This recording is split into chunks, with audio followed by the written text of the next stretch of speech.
Good evening, and welcome to Twilight Tales. Tonight, let yourself be carried away by the legend of Leonidas, the Spartan king whose unyielding courage stood against the vast Persian army, becoming the final shield of Greek freedom. Settle in, take a deep breath, and let this story guide you into peaceful sleep. Chapter 1. The Blood of Sparta. Part 1. A City of Iron and Fire. In the morning silence of the Tagetus Mountains, as the first rays of the sun filtered through the dark crests of the pines, a light mist rose above the rugged rocks.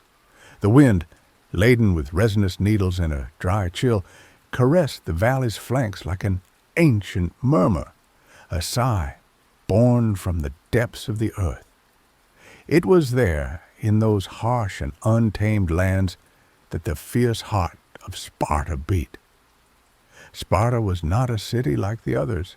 It did not dance beneath the boughs of orange trees, nor did it sing the verses of drunken poets under marble porticos. No, Sparta forged its children in pain and silence, polished them as one shapes a blade, without ornament, without flourish, so that they might be nothing but utility and strength. Here there was no place for the superfluous. Men were born to serve the city, and the city lived for war. It was in this world of rigor and shadow that Leonidas was born, son of King Anaxandridas II, the fruit of a destiny that at the time bore no mark of myth. No banquet was held in his honor. He was not born to the sound of lyres, but under the stern gaze of Spartan women, who knew a child was nothing until he had proven his worth. His mother, a worthy descendant of Heracles as the royal lineage demanded, held him close with the cold tenderness of a she-wolf. The infant was presented before the elders. His small body was examined without gentleness. They sought weakness, flaw, imperfection. For in Sparta, an imperfect child was not destined to live, but to return to the earth, cast from the cliffs of Tagetus. Leonidas, silent, endured the rough touch of austere hands without crying. He was deemed fit. Destiny had already bent over him. The early years passed in the dusty, straight alleys of Lacedaemon. Barely had he learned to walk when he was entrusted to the rigor of the agage, the Spartan education system. There all was submission to the law, obedience to order, and the overcoming of pain. The child was no longer a king's son, but a brother among brothers. No privilege protected him. Like all the others, he had to walk barefoot on stones heated by the sun, face the cold without a cloak, steal food to survive, and take blows without ever crying. In the morning, he was roused before dawn, when the sky was still an inky canvas torn by pale mists. He trained in wielding wood, running, martial chants, and silences. For in Sparta, silence was as valuable as speech. Words were a weapon, but one drawn only when the sword was not enough. Leonidas quickly learned to observe, to listen, to sense the tension in the air before a blow landed, to read gazes more than words. In the dry arena where the youths clashed, bones sometimes broke, teeth were knocked out, and scars were etched like medals. Leonidas, slower than some, less agile, compensated with a fierce will. He always rose again, always. With every fall he was reborn with a darker determination, as if something older than himself, a mute force, a quiet fatality, guided his steps. His instructors, initially skeptical, began to whisper his name. He lacked the brilliance of prodigies, the beauty of sung heroes, but he had that quiet solidity, that anchoring in the earth like a millennial oak no storm could uproot. At night, under the starry sky, Leonidas sometimes looked up at the constellations. The elders said the souls of valiant warriors rose there above the mountains to watch over the city. He did not aspire to glory nor to the songs of poets, but he felt deep within that his life did not belong to him. It was a thread stretched between the hands of destiny. The sound of swords striking shields, the hoarse cries of instructors, the panting breaths of young boys enduring trials formed a harsh, continuous music. It forged men, but above all, it buried children. Leonidas, over the seasons, gradually lost the lightness of childhood. In its place settled a silent gravity, a gaze that no longer fled from suffering or death. When the final trial came, where adolescents were sent to survive alone in the forest without fire, weapon, or food, Leonidas said nothing. He took the northern path, where the hills undulated like the muscles of a sleeping giant. For 10 days he walked, hunted with bare hands, slept in rocky crevices, shivered under the rain.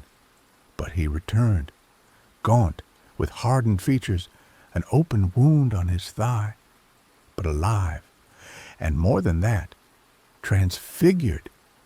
He had faced solitude, cold, hunger, and darkness without faltering. The elders looked at him with new eyes. He might never be a flamboyant king, but if he ever wore the crown, it would not consume him.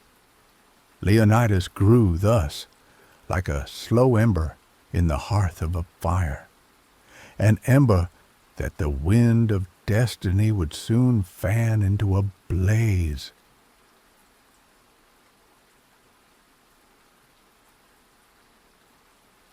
Part 2. The Silent Brother. The years passed, marked by the drums of training, sacred rites, and the whispers of stone in the silent alleys of Sparta. Leonidas had become a man. He now wore the red armor of the hoplites, that bronze cuirass heavier with meaning than metal. His gaze held no arrogance, but a quiet depth, like an ancient well one dares not fathom. But in the rigid order of royal lineages, Leonidas was not destined to rule. He had a brother, older, more renowned, more flamboyant, Cleomenes, Perd, eldest son of Anaxandridas II, king of Sparta and heir to the Aegean throne. He spoke with a confident voice, wore the folds of his toga with the elegance of men who know they are seen. The priests listened to him. The generals envied him. Leonidas, meanwhile, remained in the shadows. He was only the silent brother, the third son, born of a second wife to satisfy the oracle of Delphi, when the first seemed barren. Cleomenes' legitimacy was never questioned, but his erratic temperament, his sharp arrogance, and his sometimes brutal decisions stirred unease among the elders. Leonidas never criticized his brother. He merely observed. He knew that true greatness did not spring from tumult, but was rooted in silence. In war, Leonidas sought no glory. He fought with the same austerity that had raised him. At Sapea, against the Argives, he stood at the center of the phalanx, eyes fixed straight ahead. His spear was precise, his shield solid. He did not shout. He breathed with the unit, becoming one with his brothers in arms. Cleomenes, however, wielded war like a personal chess game. His tactical choices were bold, often brilliant, but sometimes cruel. He did not hesitate to burn suppliants alive in a sacred grove, transgressing divine laws. The gods, it was whispered, never forget. At court, Leonidas became a reference point. people sought his counsel in secret, listened to his silences. He had neither ambition nor covetousness. He seemed born to follow, not to lead. And yet, over the seasons, the people, the warriors, even the ephors, began to sense in this man a rare stability, a quiet strength, as if beneath the surface something indomitable was awakening. Cleomenes, meanwhile, sank gradually into a dark spiral. His alliances grew unstable, his tempers more frequent. He accused magistrates of impiety, had citizens whipped, alienated the powerful. Some said he drank too much, others that he had been touched by divine madness. The oracle, long silent, finally spoke. The king bore a stain.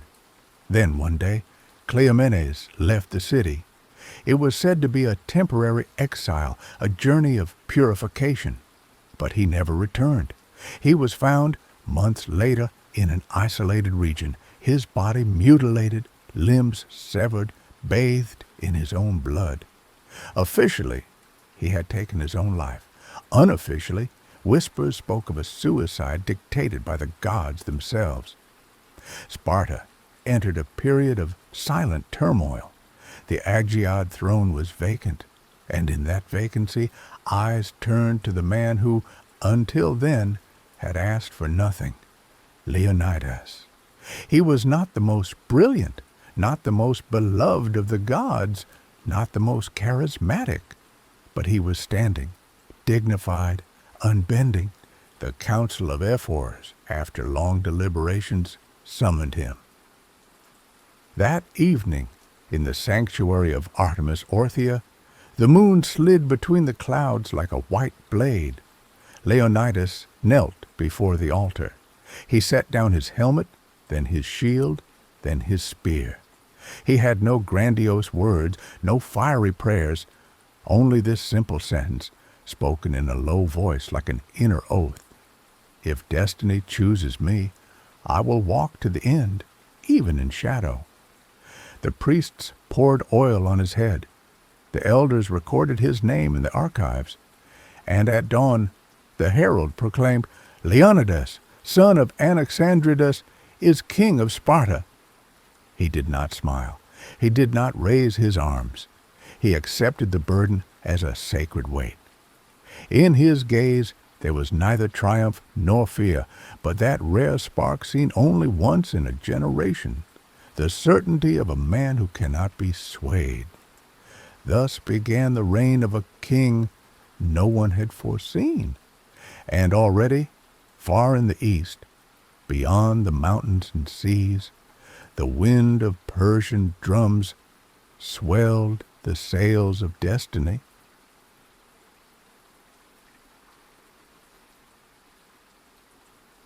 Part 3.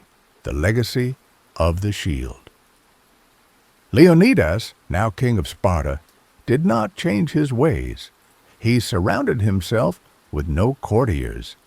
He did not adorn the porticos of his palace, nor commission frescoes in his likeness. He continued to walk each morning alongside young hoplites on the dusty training track, to eat the austere rations shared by soldiers, to pray in the silence of temples with worn columns. Power for him was not glory, but duty, the most absolute of duties. Sparta did not function like other Greek cities. It was neither a democracy like Athens, nor an absolute monarchy. Two kings ruled from two ancient lineages, the Agiads and the Eurypontids. This dual power was not a sharing, but an unstable balance between authority and oversight.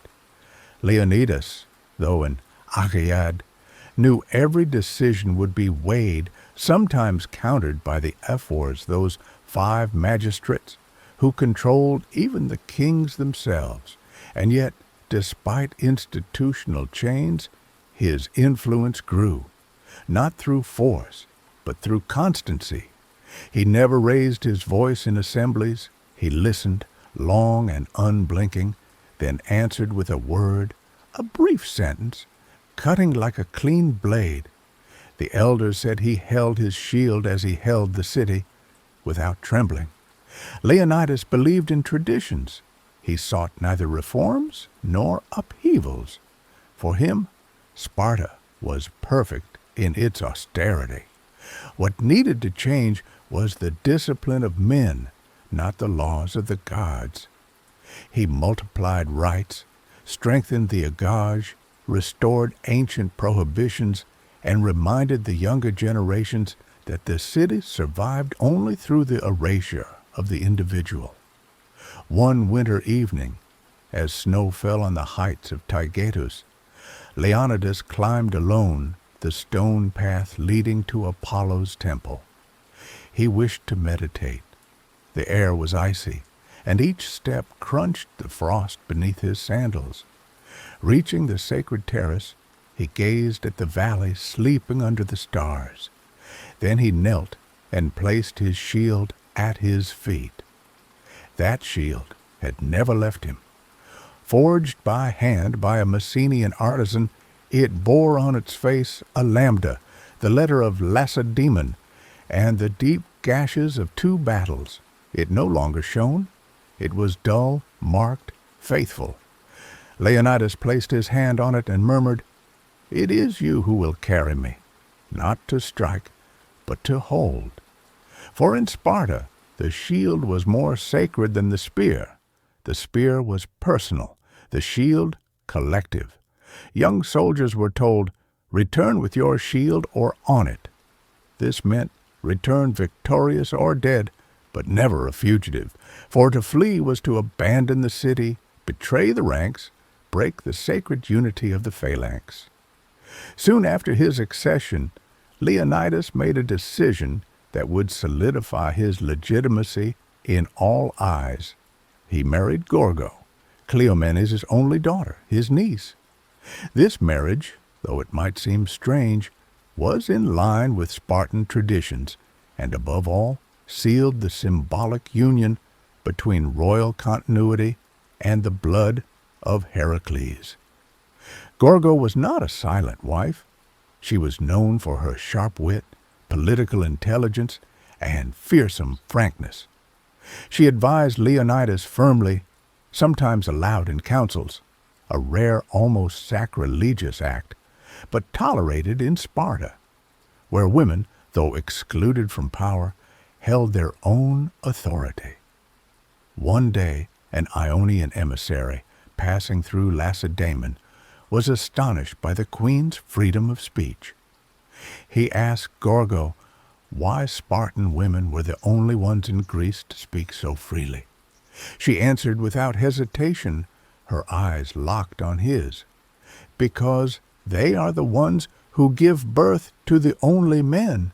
Leonidas heard those words, and in his gaze a discreet flame shone. He knew his power rested not on his birth, but on his ability to embody the ancestral uprightness, all recognized. The years passed in relative stability, but in the distance, signs multiplied. Heavy winds blew from the east.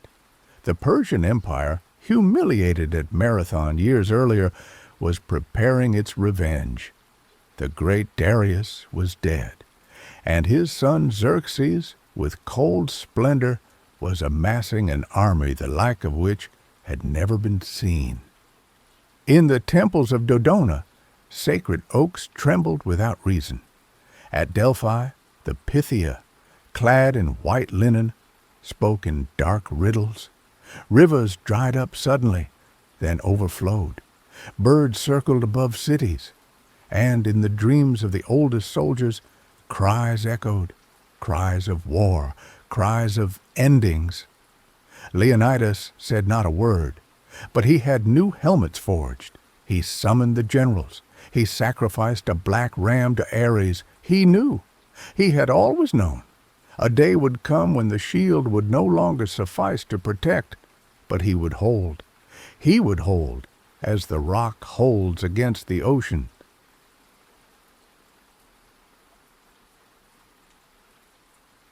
Chapter 2. The Shadow of the Empire. Part 1.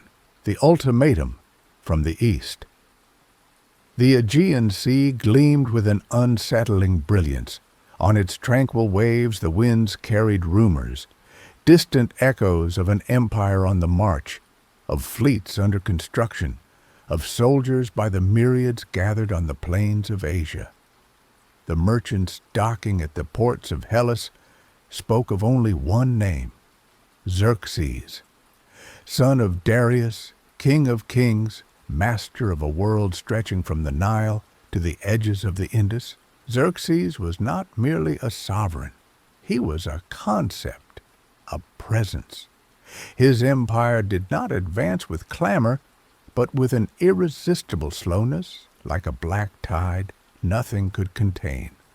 One summer morning, as the sun lazily stretched its first rays across the columns of the Ephor's portico, a group of men entered Sparta. Draped in Persian silk, crowned with golden tiaras, they walked with the assurance of those who believe they hold the universe in their palm. These men were not invaders, not yet. They were ambassadors.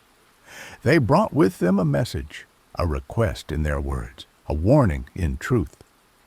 They presented themselves before the kings and the ephors at the heart of the sanctuary of Zeus Lachios. There, on the cool slabs, they bowed with measured reverence, then spoke. Sons of Lacedaemon, mighty lords of Sparta, King Xerxes sends you greetings.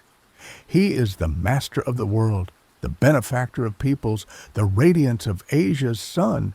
He desires peace.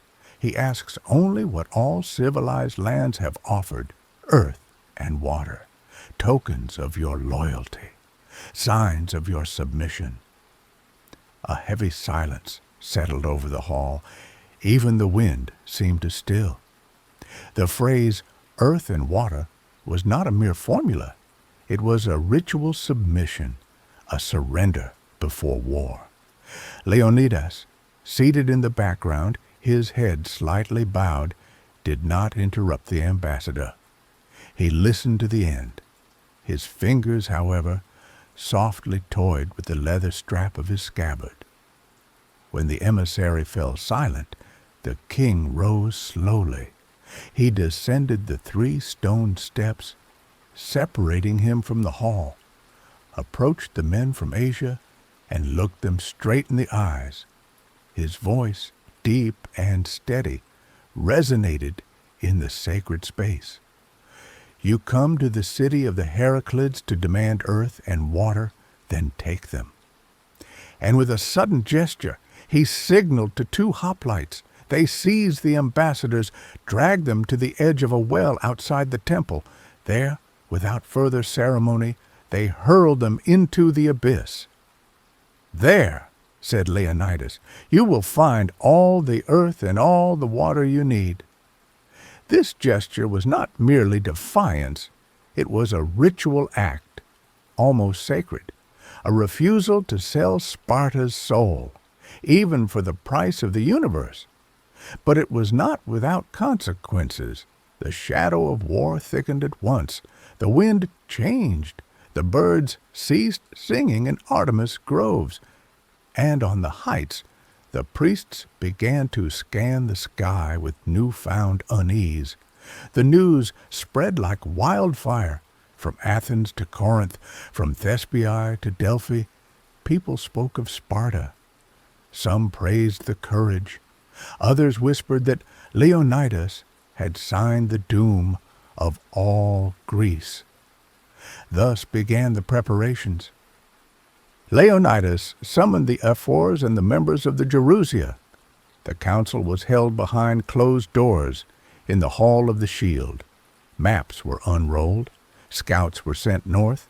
Messengers were dispatched to other Greek cities. But uniting Greece was no easy task.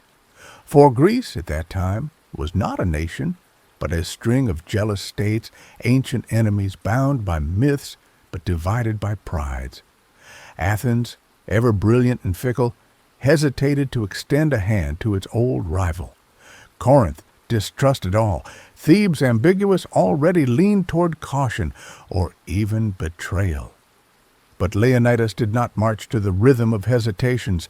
He knew the hour would come. He sought not victory.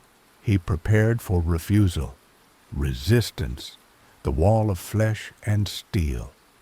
At the temple of Delphi, the Pythia questioned once more, delivered an obscure prophecy.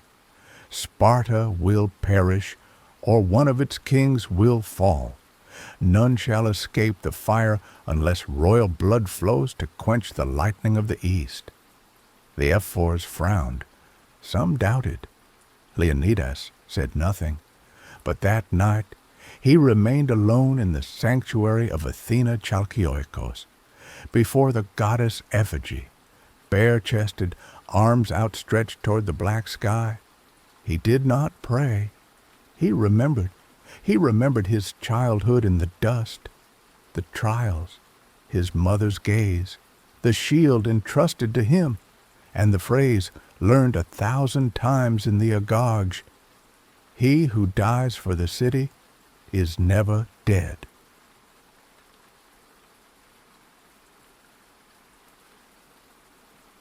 Part 2.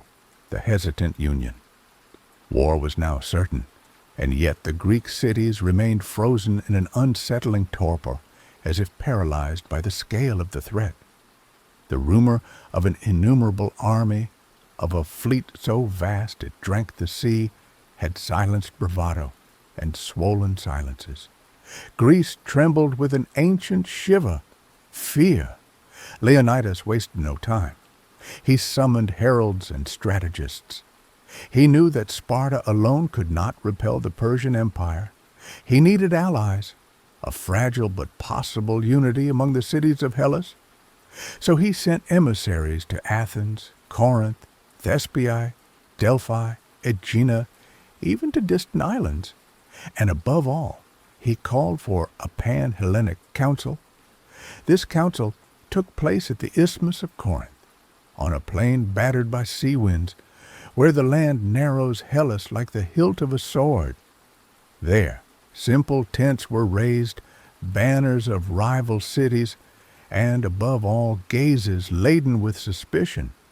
When Leonidas arrived, his red cape snapping in the wind, his features carved by determination, the other leaders fell silent for a moment. They saw not a pompous king, but a man of flesh, standing in the wind, upright as the spear he carried. "Greeks," he said in a deep voice, "the King of Kings approaches. He has not come to take a city or a port, but to subjugate the soil, the waters, the skies of our homeland. He wants to break our laws, our gods, our memories. What you abandon today, you will never recover, so let us unite, not to conquer, but to resist." Athens, represented by Themistocles, straightened. The man with sharp eyes and a keen tongue responded with eloquence. "We do not fear the Persians, but can we truly stand with those who yesterday mocked our walls? You have no ramparts, Leonidas. Your walls, you say, are your men, but ours, our ships, our children?" The king of Sparta replied simply, "We have no walls, for we do not fear death. You have fleets, we have shields. Let us join them." The discussions were long. Some wanted to negotiate. Others doubted Xerxes would truly march to the heart of Greece. Voices spoke of retreat, of waiting, of necessary sacrifices. But little by little, an idea took root. The idea that, for the first time, the Greeks could stand together, not as a mosaic of scattered prides, but as a single front of marble. A pact was sealed, fragile, partial, but real. The cities agreed to place troops at strategic points. In the north, at Artemisium for the fleet. In the south, at Thermopylae, that narrow pass between sea and mountain, the only passage for a land army. That was where Leonidas wanted to strike. Thermopylae was not merely a geographical point. It was a gorge, a natural bottleneck, where the Persian infantry, no matter its size, could not deploy its numerical superiority. There, 100 men were worth 1,000.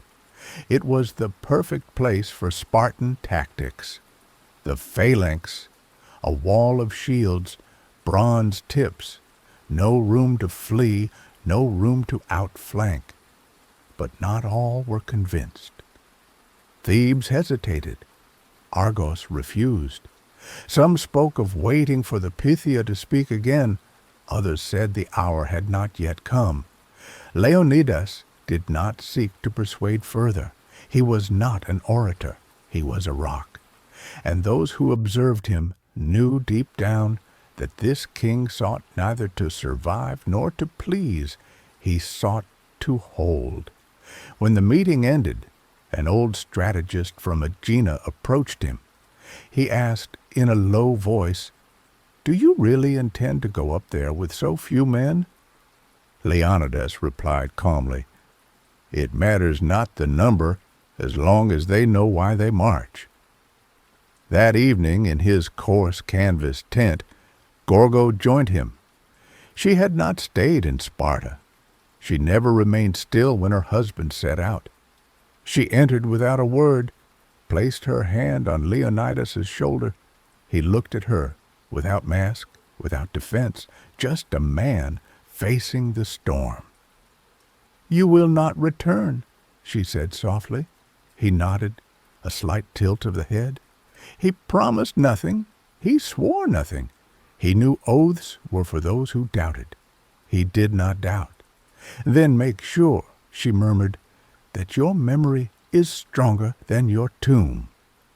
He did not reply, but her words imprinted on his soul like burning iron on skin. Stronger than the tomb. That was the true fight. The wind rose outside. In the flickering shadows of the oil lamp, Leonidas already seemed to be walking toward his destiny.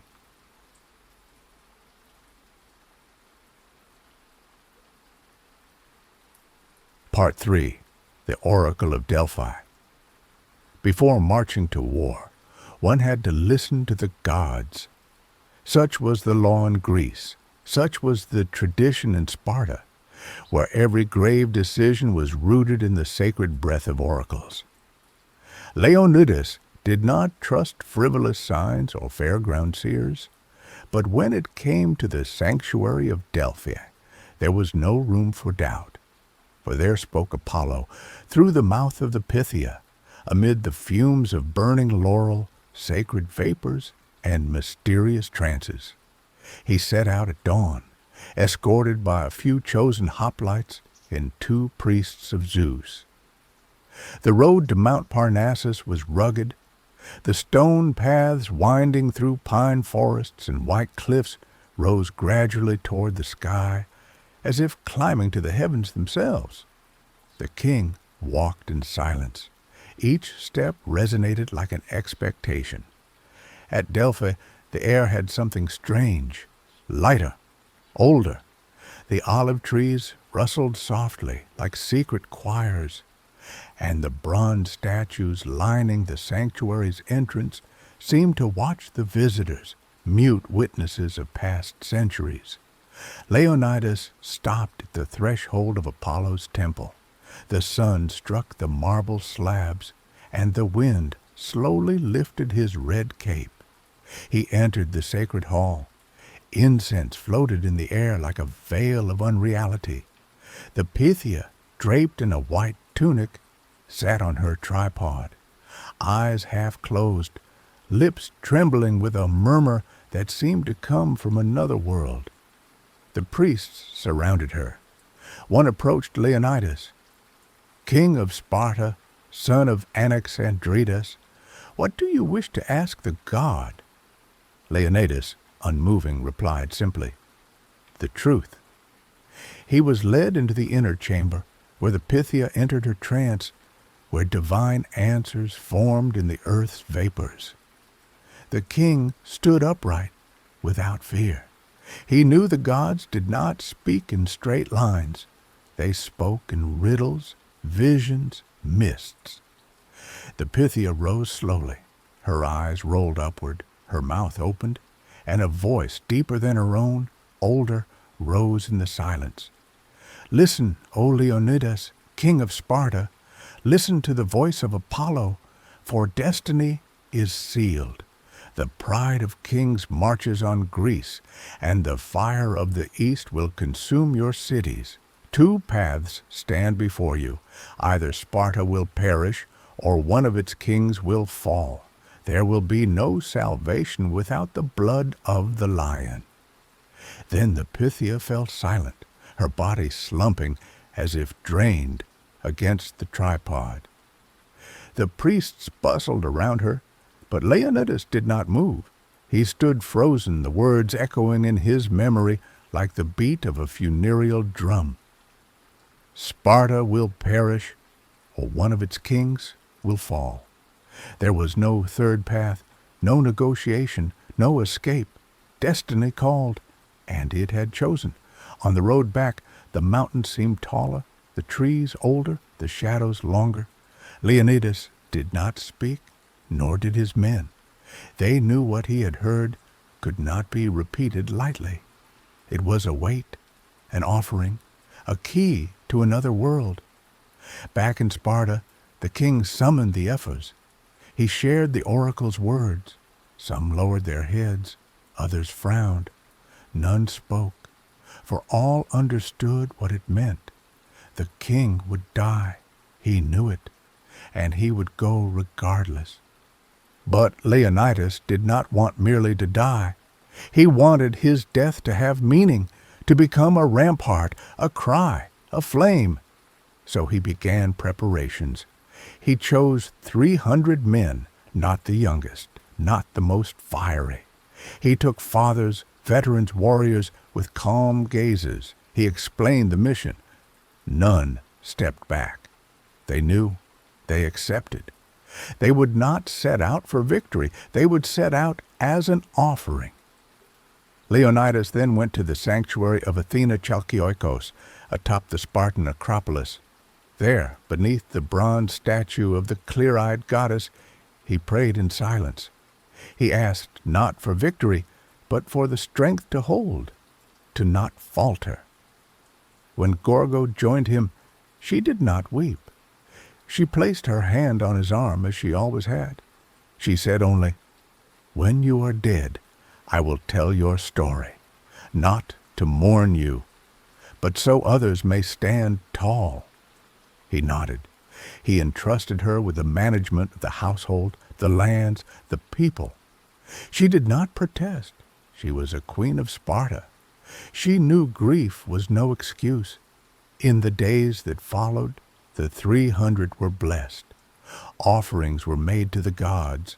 Shields were engraved, helmets polished, spears sharpened, and in each man's heart the prophecy resounded. Sparta will perish, or one of its kings will fall. Leonidas had chosen. He might not save Greece, but he would give Greece a reason to remember.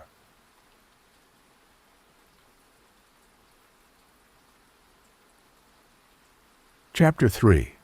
Thermopylae, the Wall of Men. Part 1. 300 Blades.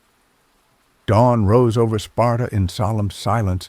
The air, though mild, seemed heavier, laden with a premonition. This was not a day like the others. This was not the departure of an army on campaign. It was a departure without return. Leonidas, clad in his red chlamys, fastened with a bronze fibula, marched at the head.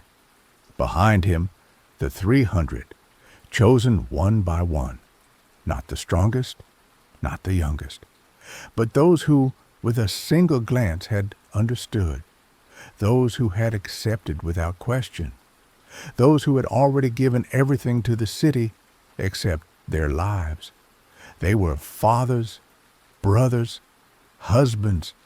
All had left behind a hearth, a name to carry, a son to raise, a wife with a dignified gaze, for Leonidas had demanded it, that they be men rooted in the world, so their deaths would leave a trace, a memory in the hearts of those who remained. The night before departure, the king had gathered them in the gymnasium's enclosure. He did not deliver a grand speech. He did not seek to inflame hearts. He simply said in a calm voice, "We go to Thermopylae. We will not return. We will die, but we will not die alone. The world will watch us, and what we do there will echo through the centuries." Not one man stepped back. The march began in the half-light of a dawning morning. Sandals struck the dry ground in a steady, grave rhythm like a prayer. The road wound through hills, gnarled olive trees, silent fields. At every village the inhabitants gathered. They said nothing. Some clasped their hands. Others threw flowers as they passed. Some turned their gaze away. But all knew. The 300 marched, shield on the left arm, spear slung over the shoulder, eyes straight ahead. They were not heroes. They had not been chosen for their beauty or past glory. They were there for one thing only, to hold. As they advanced north, other troops joined them. Thespians, fierce and loyal. Thebans, come under duress but present nonetheless. A few Arcadians, volunteers, a handful of Phocidians. But the heart of the wall, the core, was them, the 300. One evening, as the convoy halted near a river, Leonidas stepped away from the camp. He stood alone, facing the current, the moon at his back. The water ran over the stones in a soothing murmur. He stood there, motionless, as if rooted in the ground. He thought of Gorgo, her fiery gaze, her farewell words. He thought of his son, still too young to understand. He thought of the stone that might one day bear his name. A faint noise pulled him from his solitude. A soldier approached. It was Dionysus, one of the veterans, his friend, his equal. Tall, lean, hair already graying, face etched with wrinkles like a map of the world. "Can't sleep, King? I sleep standing now like the trees." Dionysus gave a faint smile. "They say the Persians have so many archers their arrows hide the sun." "Good," replied Leonidas. "We'll fight in the shade." They did not laugh. There was no room for irony. Just a naked truth driven into the present like a blade. The following days, the landscape changed. Fertile plains gave way to narrow gorges, paths clinging to cliff faces, deep ravines and dark forests. And finally, on the horizon, the pass of Thermopylae appeared. It was a strange place, a passage so narrow in places that a single chariot could barely pass. On one side, the sea, gray and restless. On the other, the steep cliffs of Mount Calidromos. And between them, this chute of stone and dust, the perfect place to hold, the perfect tomb. Leonidas inspected the grounds. He had an old Phocidian wall, collapsed for decades, fortified. Palisades were raised, trenches dug, phalanxes positioned. Every man knew his place. There would be no retreat, no maneuver. It would be a frontal fight of breath, of will. Each evening before sleeping, the Spartans washed. They braided their hair. They even perfumed themselves. A tradition misunderstood by others, but essential.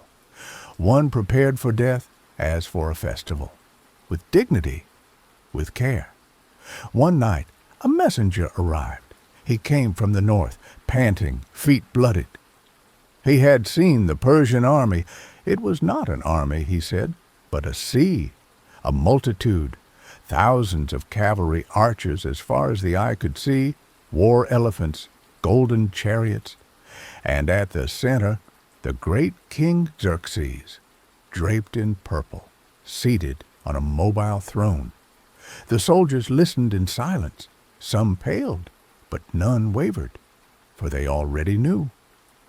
The next day, Leonidas gathered his men at the foot of the wall. He climbed onto a stone, uncovered his head. The wind blew, lifting his cape. He spoke simply, "They are many, more numerous than autumn leaves, but we do not seek to defeat them. We did not come for victory. We came for memory." He paused, then continued, "What we do here may never be sung by poets. Our names may fade from tablets, but the stone will remember, the soil will remember, and those who come after us will walk taller, for we will have held." He stepped down from the stone. That evening they ate little, spoke little, but under the stars in the silent gorge, fire shone in their eyes, not the fire of rage, the fire of peace, the peace of those who have nothing left to lose, for they have given everything in advance. And there, in the shadow of Thermopylae, destiny waited.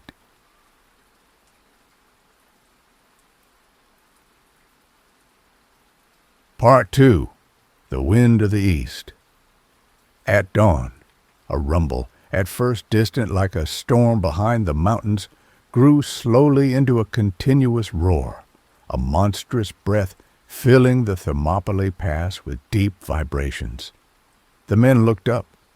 The wind of the east was coming, not a wind of air, but a wind of men, beasts, drums, metal clashing against metal, taut leather, squeaking wheels, clinking chains. The army of Xerxes. It did not appear all at once, but in waves, in layers, as if the earth exhaled soldiers endlessly. Cavalry with golden crests, archers clad in shimmering fabrics, long spears, painted wicker shields, banners with fabulous beasts, chariots with bronze-rimmed wheels, and behind, in escort, the immortals, those 10,000 men whose death of one prompted the immediate replacement by another, maintaining the illusion of an invincible body. The sun reflected off 1,000 cuirasses, as if the sea had cast its glints onto the slopes of Calidromos. Xerxes had a throne erected on a rise from where he could overlook the pass like a god judging a tiny world. He gazed at the narrow gap between rock and sea, where a handful of Greeks still stood motionless, as if they alone understood that time had stopped here. Leonidas, helmet in hand, stood at the front rank. He fixed his gaze on the horizon where the tumult rose, his eyes calm. Around him, the Spartans combed their hair, adjusted their cuirasses, checked the straps of their greaves, oiled their arms. This ritual fascinated the allies. How could they prepare to die as if for a ceremony? For them, that was exactly what it was. Death as a rite, an offering presented with order and beauty. A first Persian rider advanced, holding a short spear, a white cloth tied to his wrist. He stopped out of reach, shouting in Greek with a rough accent, "Greeks, King Xerxes, Lord of Kings, offers you life if you submit. Surrender your arms, and you will be treated with mercy. He does not wish to destroy you, but to welcome you under his shadow." A faint murmur ran through the ranks. Leonidas stepped forward. His voice, deep and clear, crossed the stones, the wind, and the frozen faces. "Come and take them." The rider hesitated, shook his head, and galloped back. The message was carried to the throne. Xerxes, it is said, gave a thin smile. He sent a second emissary, more persuasive, touting riches, safety, the honor of having their names recorded in the great king's archives. Leonidas, without moving, replied simply, "Here." Names are not carved for yielding, but for holding. Negotiations ceased. The wind fell. The sun, now high, baked the rocks and the hoplites' shoulders, but none moved. The Persians stirred in the rear, organizing squadrons, aligning ranks, raising banners. Guttural chants rose like a desert incantation. Officers shouted, whips cracked. The immense machine of the empire began to move, certain of crushing this thin ribbon of men backed against the cliff. Dionysus approached Leonidas. He had that nervous half-smile creasing his eyes. "They'll shoot until they make a night of arrows," he said softly. "Then we'll fight in the shade," replied the king, as if invoking an old Spartan proverb and driving it into the present like a blade. A silence followed. In the distance, the lapping of the sea against the rocks, the cry of a lone bird, the nervous clinking of Persian arms could be heard. In the gorge, the air seemed to tighten around the men's throats, each breath a deliberate act. The first assault had not yet been launched. Xerxes, learning of the Spartans' tenacity, wanted to test their nerve, their patience. He made them wait.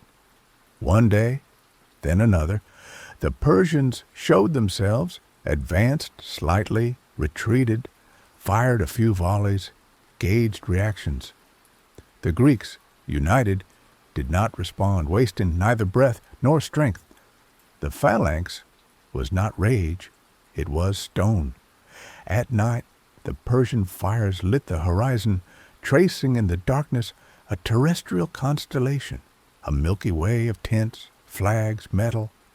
The Greeks watched with a mix of awe and contempt. It was not the quantity that frightened them, it was the duration. How many days, how many waves could they withstand before breaking? Leonidas walked slowly along the repaired Phocidian wall, placing his hand on shoulders, sometimes raising his eyes to the ridges, for the ridges were the danger. The Phocidians had been posted on the mountain path to block any attempt to bypass the pass.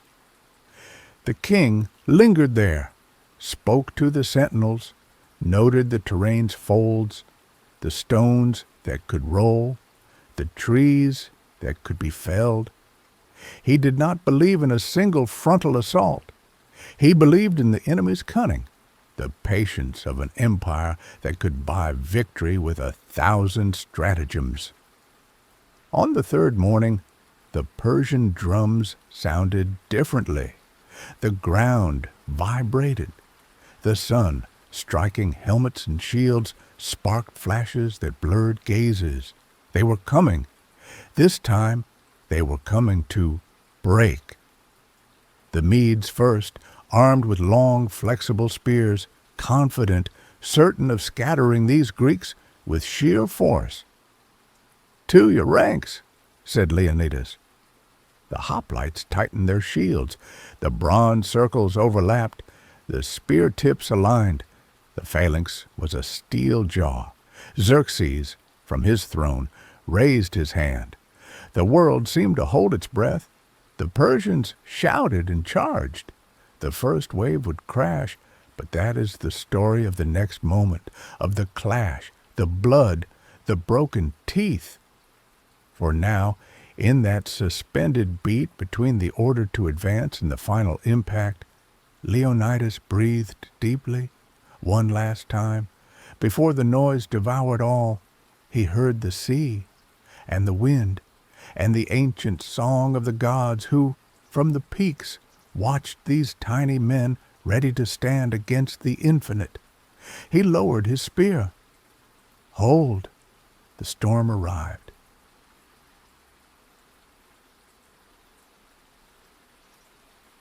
Part 3. The First Wave. The earth trembled, not like an earthquake. It was not the wrath of gods, but of men. Thousands of steps pounding the ground in unison, raising a dust so thick it darkened the sky. The Medes, first at the front, came with their pointed helmets, wicker shields, flexible spears, curved scimitars. They were not afraid. They were numerous, too numerous, they thought, to be stopped. But they did not yet know the wall of flesh and bronze formed by the Greeks. Leonidas stood in the first line where the clash would occur. He did not command from the rear. He led as a Spartan king. At the heart of danger, where example outweighed orders, he had chosen this position because he knew the battle would not be won by shouts, but by presence, his presence. The phalanx was ready. The Spartans, arrayed in several ranks, spears extended, shields pressed against one another, resembled a single creature, motionless, bristling, impenetrable. Behind them, the Thespians and other allies, each knew his role. Each was a stone in the edifice. One crack, and the wall would collapse. The Medes charged, screaming, with fury, with the conviction of crushing. They crashed. The impact was brutal. The first Persian lines were smashed against the Greek shields. Spartan spears pierced flesh, shattered ribs, repelled the enemy with mechanical precision. With each impact, a cry, a groan, a breach in the enemy ranks. And always the Spartans advanced a step, tightening the line, maintaining cohesion, like an inverse wave pushing back the assailant. Behind the Medes, officers shouted, whipped, forced the next ranks forward. But the narrowness of the pass prevented maneuvering. They were too many. They hindered one another. They fell, and those who fell were trampled, suffocated, crushed in the confusion. The Greeks, calm, breathed heavily, sweat streaming down their temples, eyes fixed on the enemy. They did not speak. They killed, with economy, with rigor, as one carved stone.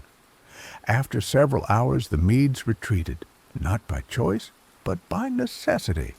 Bodies piled up in the pass, making each step more difficult. The ground was red. The cries of the wounded drowned out the wind. And amid this carnage, Leonidas still held. Dionysus, his face blackened with blood, approached. That was the first wave. There will be others. And there were others.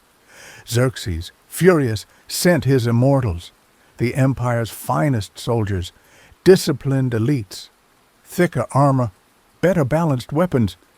They marched in step, in cold silence, as if already advancing in a conquered world.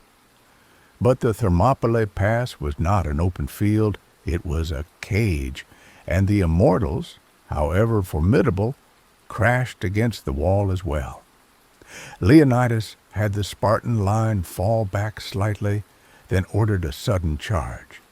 The hoplites surged forward, striking with their spears like a swarm of bronze bees. The immortals, caught off guard by the maneuver, lost balance. They fell, retreated, were swept away. That day, the gorge echoed with a single cry, "Alale!" the Spartan war cry. It rose like an ancient roar carried by 300 chests, and it froze the blood of the invaders. By the end of the first day, the Persians had not advanced a step. The ground was littered with corpses. Vultures circled. The sea's waters were tinged with blood. And Xerxes from his throne clenched his fists. He did not understand. He did not understand how a few thousand men could hold back his empire. That evening, around the Greek fires, faces were grave but serene. The Spartans cleaned their weapons. Some bandaged wounds. Others recited ancient verses. For in Spartan tradition, the art of war and poetry were brothers. Leonidas, lightly wounded in the side, refused care. He sat back against a rock, gazing at the stars. He missed Gorgo, not in pain, but in memory, in the gaze she cast upon him. He hoped that back in Sparta she sensed what was unfolding here. He hoped she would live, that she would tell the story. The second day, the Persians changed tactics. They sent more spaced-out waves, attempted massive volleys of archers. Thousands of arrows darkened the sky, but the Spartans, crouched behind their shields, held.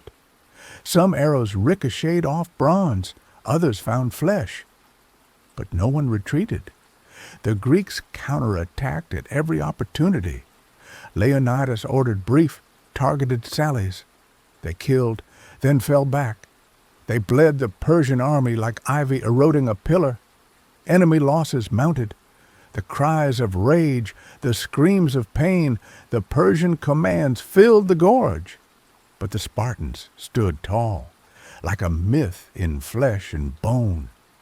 On the evening of the second day, a young thespian, barely 20, looked at the king, eyes brimming with tears. Why do we hold, king? Why continue? They are infinite. Leonidas placed his hand on the boy's shoulder. Because we do not hold for ourselves. We hold for all those who will come after. We are not here to live. We are here to show it is possible. And in that phrase, in that gaze, in that hand placed, there was more strength than in all the walls of Hellas. That evening, the stars seemed more numerous, and the silence denser, as if the world held its breath. But in the shadow of the mountains, betrayal was on the march.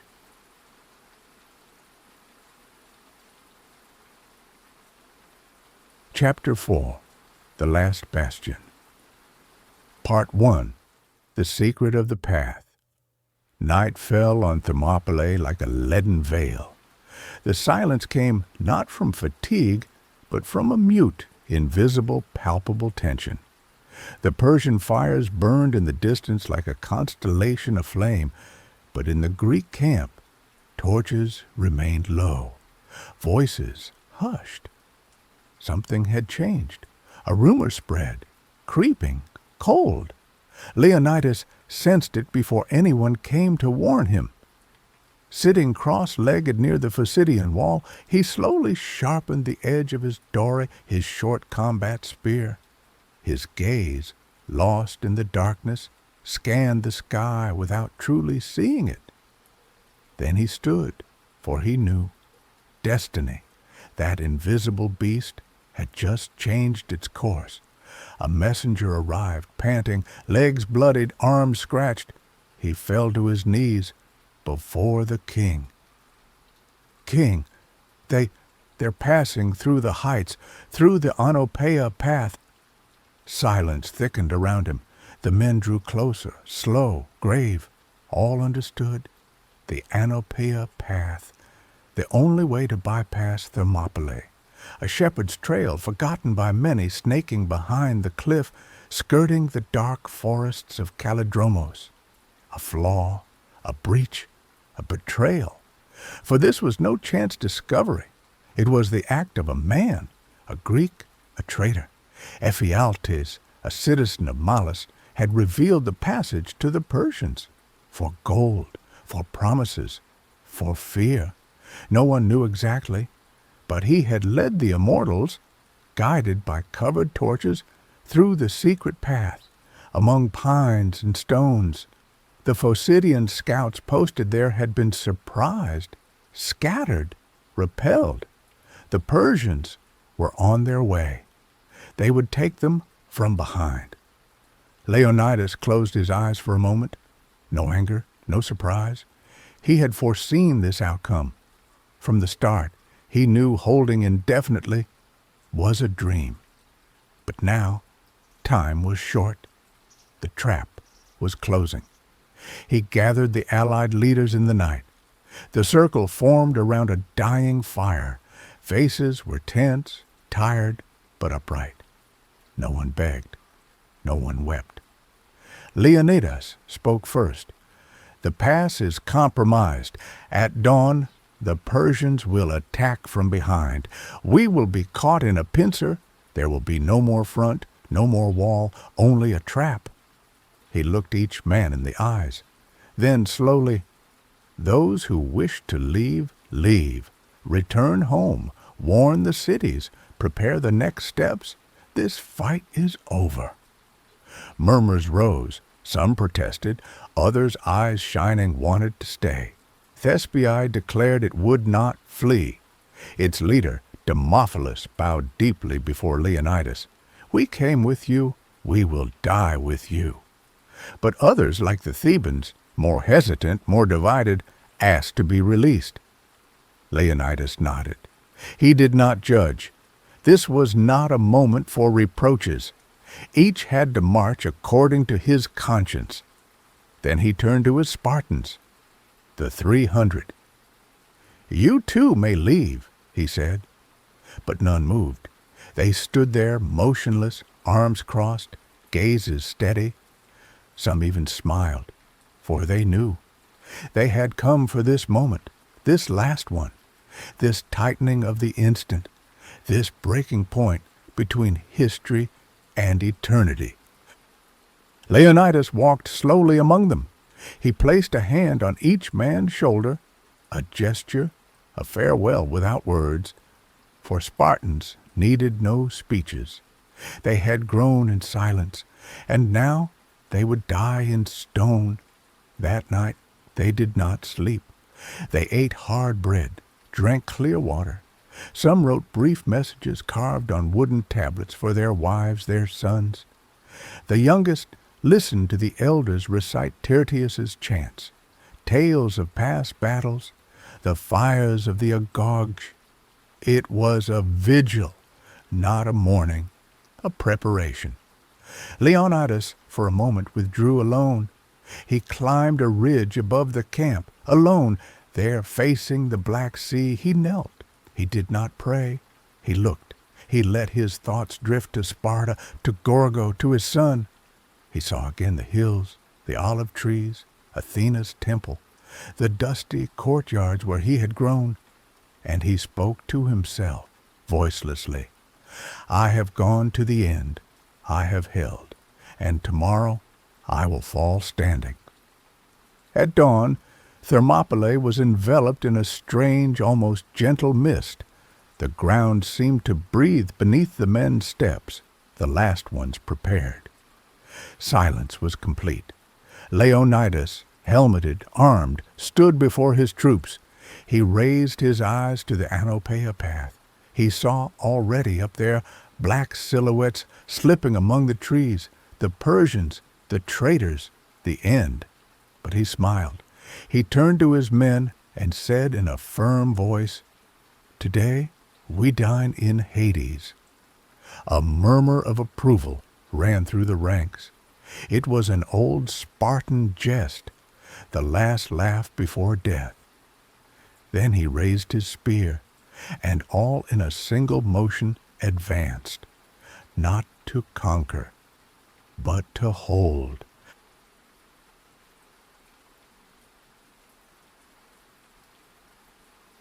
Part 2. The Song of the Shield. Dawn rose slowly over Thermopylae, painting the sky with hues of ochre and blood. The mist of the previous day had dissolved, revealing a silent battlefield, saturated with corpses, broken shields, twisted spears. The ground, stained, still smoked from the dead of the day before. The crows no longer waited for the gods' permission. Leonidas, standing, gazed at the horizon. Behind him, the last men formed ranks. The Thespians, the few remaining allies, and the Spartans. The 300, fewer now, for death had already begun its work. But that morning they did not tremble. They knew the path was taken, that the immortals would emerge at their backs, that the Persian army would descend on them from two sides, that this day would be the last. But they stood tall, one by one, tying their capes, adjusting their greaves, as if for a ceremony. An old hoplite murmured a prayer to Ares. Another traced a shape in the dust. A third kissed a stone he wore around his neck, the last vestige of a hearth. Leonidas stepped forward, casting a circular glance at his men. "Today," he said, "we do not hold a line, we hold a memory." He planted his spear in the ground, raised it high. It trembled in the cool morning air, and at that precise moment, as if the gods themselves answered the call, a cry rose from the Greek ranks, deep, grave, visceral. "Ah!"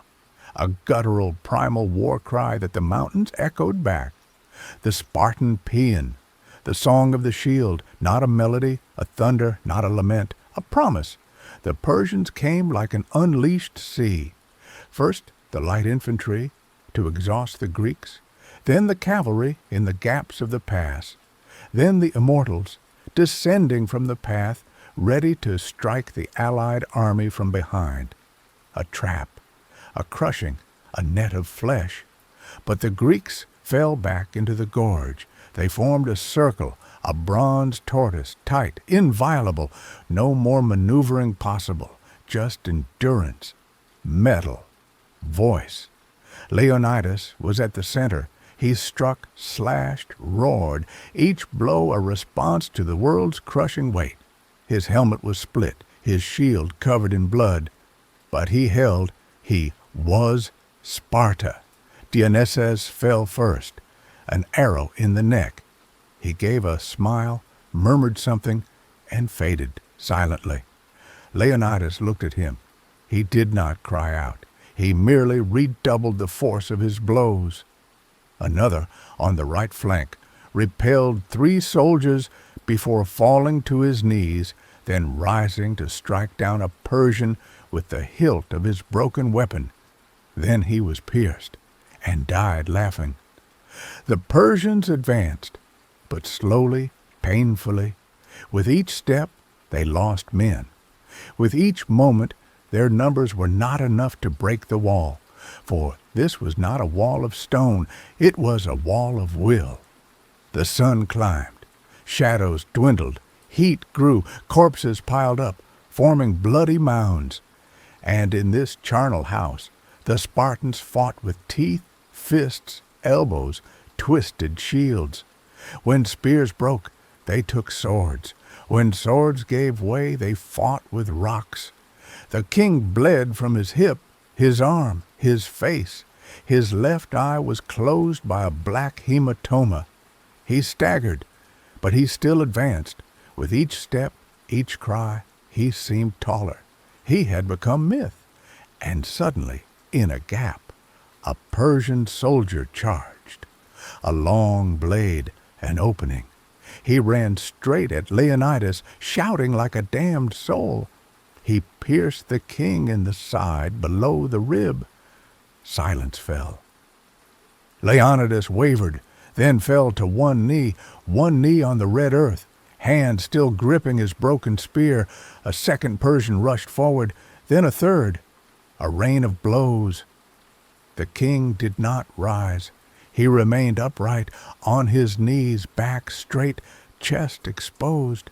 He fell slowly, face turned to the sky, mouth slightly open, as if whispering a prayer only Ares could hear. The Spartans roared, but they did not scatter. They tightened their ranks, closer, fiercer, and they held, still and still. Leonidas's body, first on the ground, was protected. Each man defended it as one defends one's own heart. Several fell covering it with their shields, but it was never left to the Persians' hands. Afternoon came. The chants had fallen silent. The weapons, too, almost. Only a few dozen men remained, and in the midst a dead king, but standing in memory. Xerxes, from his hill, ordered the body be taken. It was seized by force and, per Persian tradition, beheaded crucified, and infamy to humiliate. But the effect was the opposite, for a crucified king was worth more than a living one if that king had resisted an empire. That evening, in the empty Thermopylae, only the wind blew. The fire had gone out. The stone drank the blood, and the sea, indifferent, beat against the rocks. But beneath the ashes, the legend was born.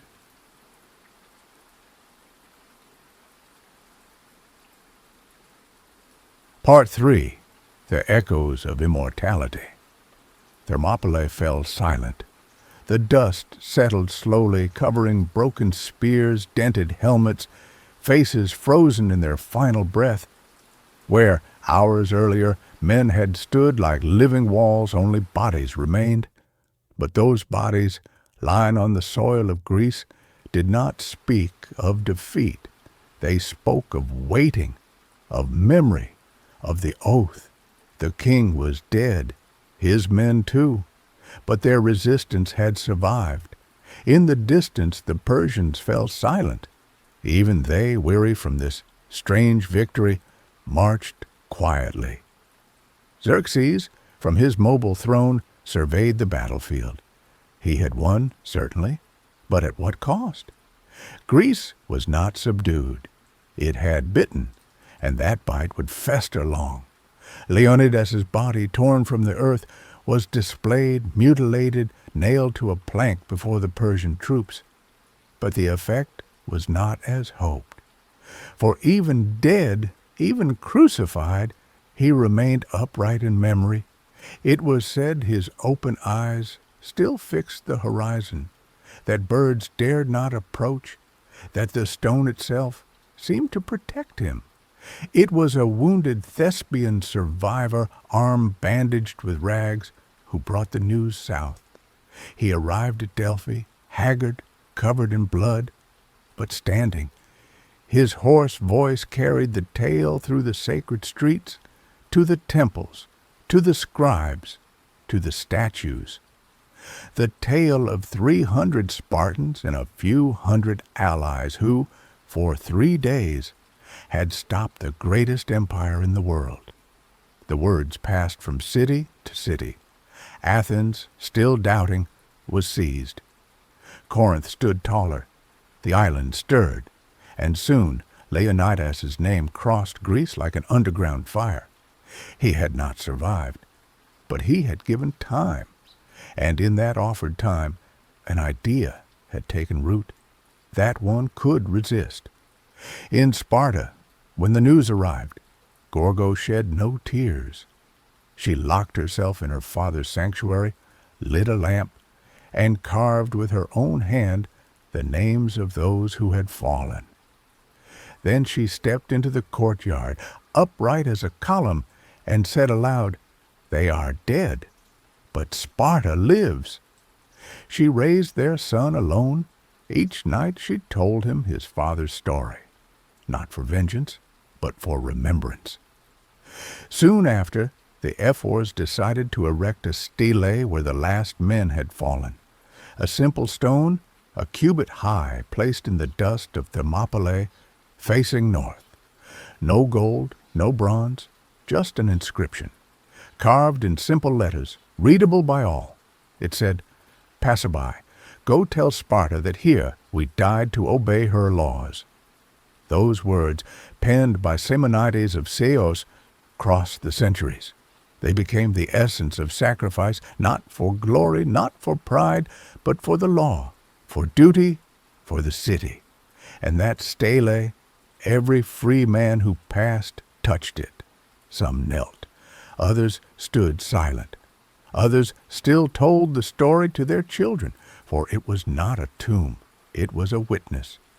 Then came the battles of Salamis, Plataea, Artemisium. Greece, united, pushed back the Persians, slowly, victory by victory. The tide turned. Xerxes departed, defeated. The empire, so vast, had been stopped by a narrow gorge and a handful of men. And each time a Greek soldier looked up at a hill, Each time a general hesitated, each time a man doubted, he remembered the king, the shield, the song. Leonidas did not become merely a legend. He became a stone in the foundation of the Greek idea. He became an example, a name, a murmur in the ranks, a gaze in battle. His name crossed the centuries.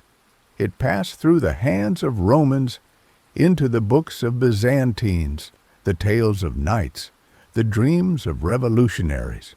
Always his final stand resonated. Always his wall of bronze reminded that a man can stand upright against the infinite. And today, on the road to Thermopylae, the stone is still there. Simple, intact, set in the beaten earth. Visitors stop. Some read, others stand in silence. And in that silence, sometimes, if the wind blows from the north, one thinks to hear the song of the shield. And in that song, the voice of Leonidas. And thus ended the story of Leonidas, king of Sparta, son of silence, and brother of duty. He was not born to rule. He was not destined for songs. He had neither the dazzling attributes of a conqueror nor the fiery speeches of a tragic hero. And yet, it was in the shadow, in the austerity, in the rigor of his city, that he forged the purest greatness, that which seeks not to shine, but to hold. Leonidas was the constancy of a gaze, the firmness of a step in the dust, the fidelity to duty until the last breath. He did not believe in immortality through the gods. He believed in immortality through sacrifice. And in that, he became a god of stone. For more than his body, more than his 300 companions, what he offered the world was a naked truth, that a free man can choose to die standing even against the infinite. He did not brandish his name. He sought neither golden throne nor statue. He carried his shield as one carries a world, not to protect himself, but to protect others. And until the end, until the final second, he held the line. His life was a straight line, without detour, without compromise. The life of a man standing in a world on its knees. And today, in the breath of the wind on the stones of Thermopylae, in the creak of bronze helmets in Sparta's museum, in the gaze of statues that refuse to fade, the name of Leonidas endures, not as a king, but as a landmark, a boundary between fear and courage, between flight and memory, between the man and the legend.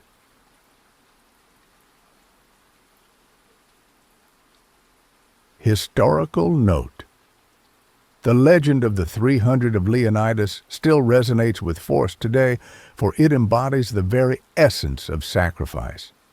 And yet, beyond the myth, history reveals a more nuanced reality. Leonidas was not alone. Alongside the 300 Spartans chosen among fathers of families stood nearly 7,000 Greeks from various cities: Thespians, Thebans, Phocians, Corinthians, Locrians. But only about 1,000 men, the Spartans and 700 Thespians, remained until their final breath. The others were either dismissed or defeated in the face of the inevitable. As for their adversaries, they formed an almost unimaginable tide. The Persian army, according to modern estimates, numbered between 100,000 and 300,000 soldiers, led by the great king Xerxes. Ancient sources even speak of 2 million, a likely symbolic figure, and yet it is the number 300 that history has remembered, not for its accuracy, but for what it represents. The idea that a small number, driven by courage, discipline, and duty, can stand against immensity and refuse to yield. Thank you for joining me tonight on this journey through history. I hope this tale has brought you peace and wonder. Don't forget to subscribe to Twilight Tales for more stories to guide you into a serene sleep. Take care and see you soon.